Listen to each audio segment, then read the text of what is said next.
Hi, ako si John, isang public school teacher. Samahan niyo ako ngayong araw sa pagpunta sa lungsod ng Makati. Maaga pa lang ay tumulak na tayo upang di tayo mahuli sa isang napakahalagang training na ating dadaluhan. Tayo nga ay isa sa mga uupo ngayong halalan 2025 bilang DESO Tech Support. Kasama din natin si Sir Marco, isa ring technician.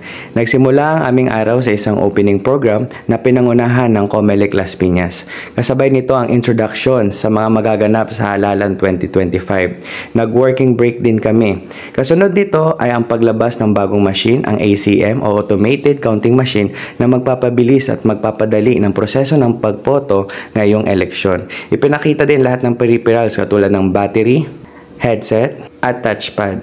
Kasama rin ang sample ballot. Itinurn on na din ang machine at itinuro kung paano ito gumagana.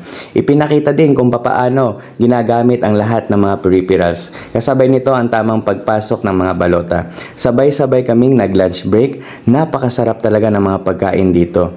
Kinahaponan ay balik lecture. Tinuro sa amin ang duties and responsibility bilang DESO Tech Support at iba pang troubleshooting solution na aming magagamit. Matapos ang buong araw na training, kami ay uuwi sa aming mga tahanan.